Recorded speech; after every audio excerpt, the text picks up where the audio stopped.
Hello, good morning all. Welcome to Lavika classes. Today we are going to start topic amino acids. This is important topic for all the medical students. But before starting the video, please like, share and subscribe the channel so that more videos can be uploaded in future. So let's begin with the topic amino acid structure and properties. Amino acids are basically the building blocks or monomers of proteins. The main constituents of amino acids are carbon, hydrogen, oxygen, and nitrogen.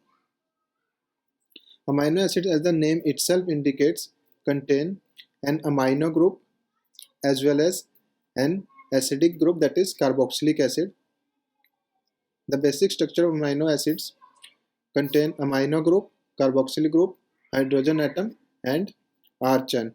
As amino and carboxylic group are attached to the same alpha carbon atom, they are known as alpha amino or alpha carboxylic group.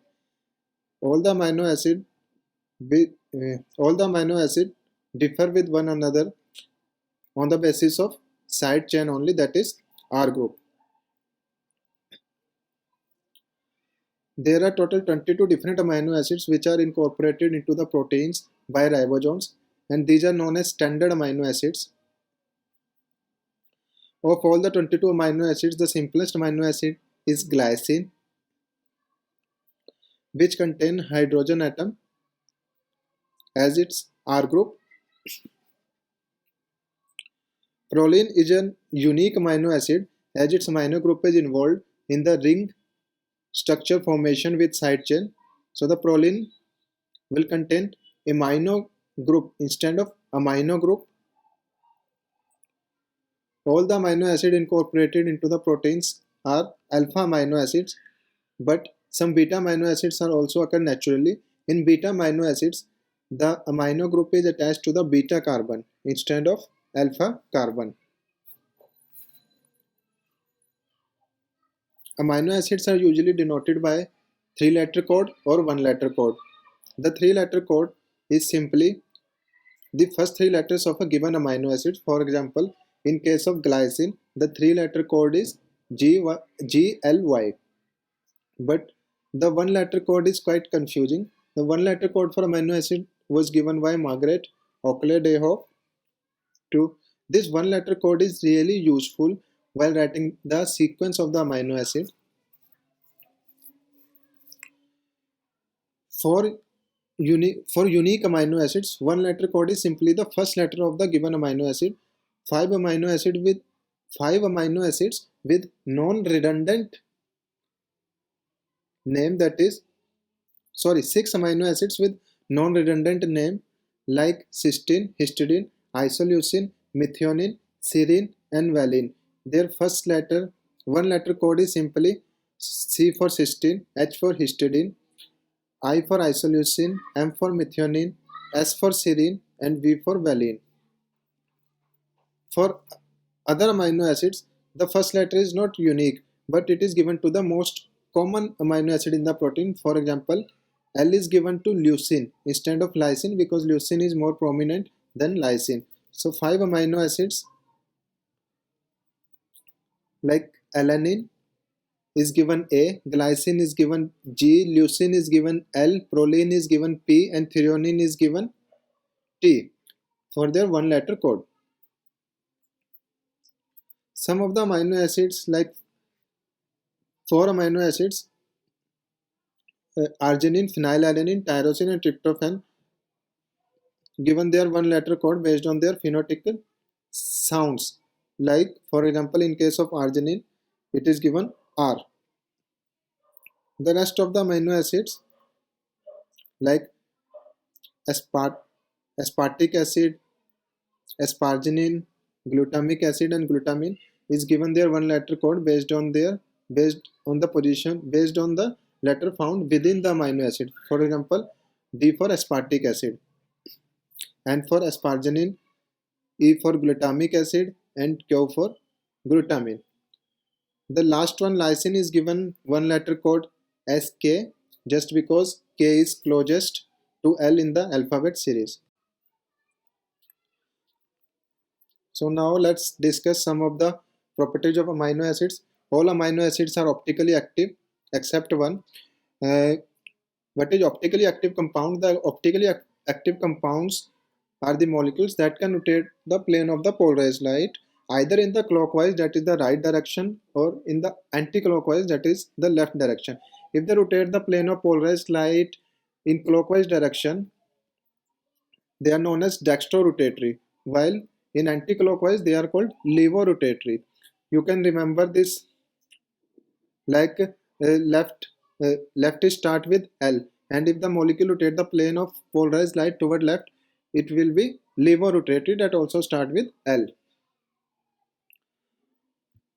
Amino acid also possesses the property of chirality. What is chiral molecule? Chiral molecule is the molecule in which the carbon atom is bonded to four different groups, and all the chiral molecules are optically active.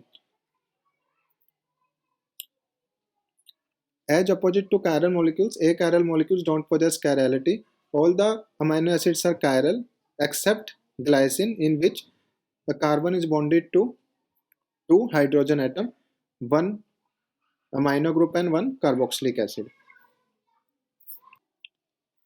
The optical activity of the compound is measured by polarimeter. One of the important terms used for amino acids is enantiomer. What are enantiomers? Enantiomers are simply the non-superimposable mirror images of each other. The amino acids are enantiomer because of the arrangement of their four different groups around the carbon atom in 3D structure. The absolute configuration of a given amino acid is defined by two systems. The one is DL system and the other is RS system. The DL system was given by Emil Fischer in 1891. This DL system is based on the absolute configuration of the 3-carbon sugar, that is glyceraldehyde. In glyceraldehyde, when hydroxyl group is on the right hand side in the Fischer projection, it is known as diglyceraldehyde, while on the other hand, when hydroxyl group is on the left side, it is known as L-glyceraldehyde. Similarly, in case of amino acids, if amino group is on the left, it is known as L-amino acid, while if it is on the right, it is known as D-amino acids, like L-alanine and D-alanine. All the amino acids that are incorporated into the proteins are of L configuration. The reason behind this is not known, why nature has selected the L configuration over D configuration, but some of the D amino acids are found in small peptides in the bacterial cell wall and in the peptide antibiotics. Coming to the another system for amino acid, that is RS system. The RS system is used for the molecules which are having more than one chiral center. The RS system doesn't need any reference compound like DL system that needed glyceraldehyde. The RS system is simply based on the priority rule, that is, the compound having the higher atomic number will be given the higher priority. For example, if we take oxygen and nitrogen, the oxygen will be given higher priority in RS system as compared to nitrogen because of its higher atomic number.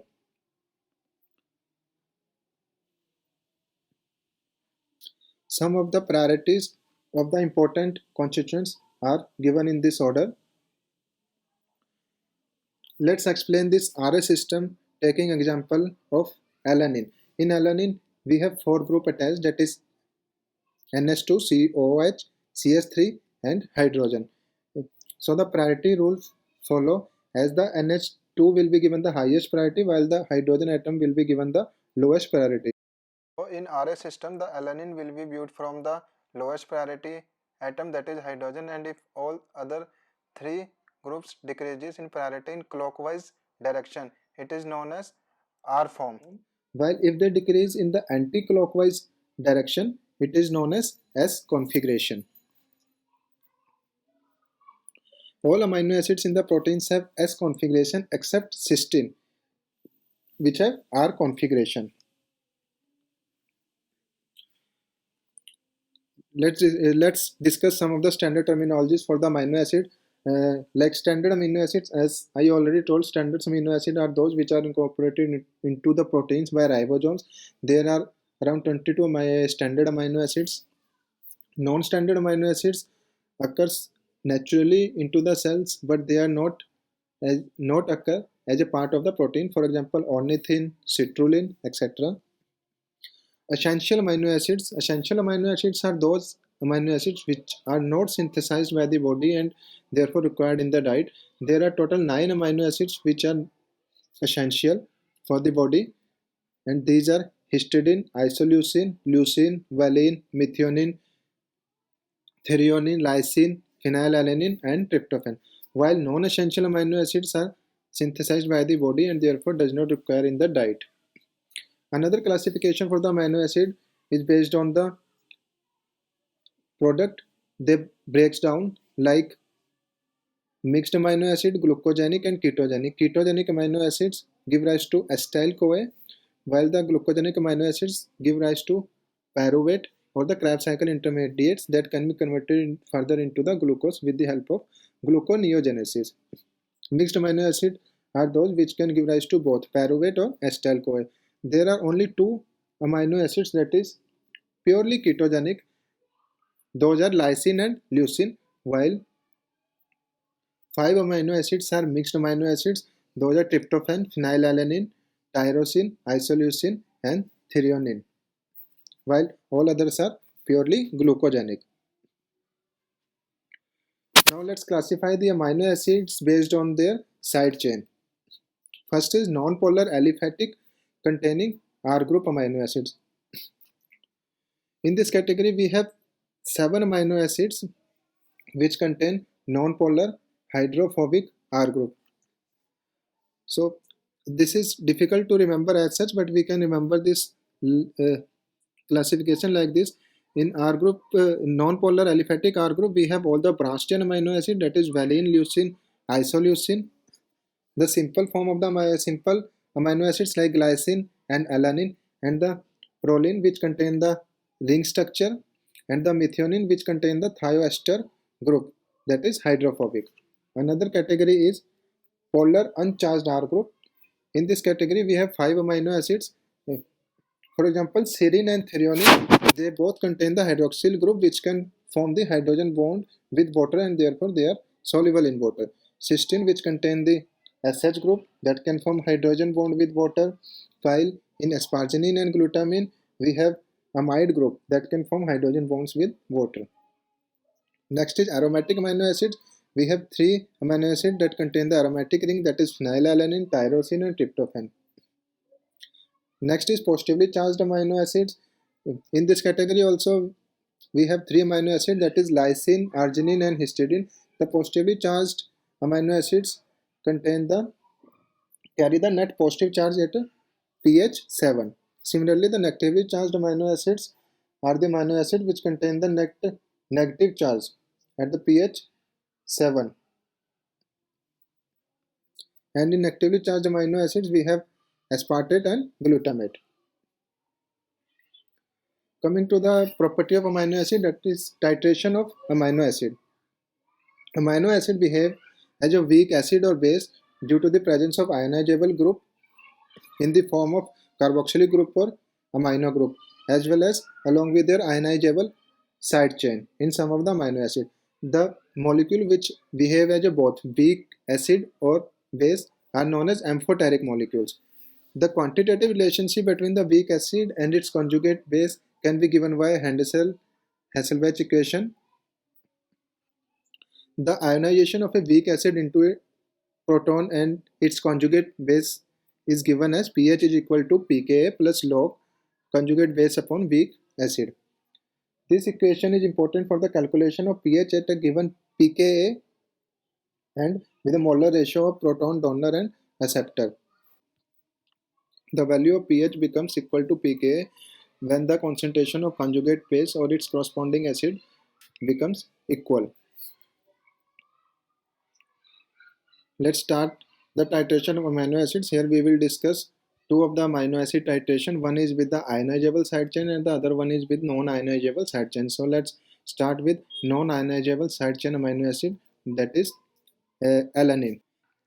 At low pH, alanine is fully protonated and it has a net charge of +1. When we increases the pH, the alanine loses its first proton from the carboxyl group at a pK1 value of 2.3. At this point, the alanine has a net charge of 0 and this form of the alanine is known as deuterion form. The deuterion form is the form at which the amino acid possesses net charge of 0. If we further increase the pH, the alanine loses its second proton from the NH3 group at a pK2 value of 9.7. At this form, the alanine has a net charge of -1. Therefore, in case of alanine, we have two pK values, pK1 for carboxylic group and pK2 for amino group. For calculation of the pi, that is the isoelectric point, we have to take the average of these two pK values. Isoelectric point is the point where the deuterion form of the amino acid predominates, and at the isoelectric point the net charge on the amino acid is 0 and this amino acid is least soluble in water. So here the isoelectric point for alanine will come out to be 9.7 plus 2.3, that is 12 divided by 2, 6.0. Coming to the titration of the ionizable amino acid that contain ionizable R group. Here we will take the example of histidine. In histidine, we have three ionizable group, amino group, carboxyl group, and in one side chain, that is imidazole group. So at the lowest pH, the histidine will be in its protonated form and it has a net positive charge of +2. If we increase the pH, the histidine will first loses the proton from the COH group at a pK a value of 1.82. If we further increase the pH, now histidine will loses its second proton from the imidazole side chain at a pKa value of 6.0. If we further keep on increasing the pH of the solution, the histidine will lose its last proton, that is from NH3 group, and here the net charge on the histidine will be -1 because the imidazole group of the histidine has a pK value of 6.0. This is the reason that histidine behave as a buffer near all the physiological pH values. So here in case of 3 pK values, how you can calculate the pi of the amino acids. So for more than 2 pK value, you have to take the 2 pK values that is nearest to the isoelectric point or deuterion form of the amino acid. Like in case of histidine, it is the pKr, that is 6.0, and pK2, that is 9.17. So the pi of the histidine will come around 7.6. Coming to the absorption of light by amino acids, the aromatic amino acids, that is tryptophan, tyrosine and phenylalanine, absorbs UV radiation. Tryptophan and tyrosine absorbs UV light around 20 nanometer, while phenylalanine absorbs UV light around 258 nanometer, and this absorption of UV radiation by amino acid will used for the protein quantifications. Thank you for watching the video. Today we have covered all the basic properties of the amino acids. If you have any questions or comment, you can write in the comment box.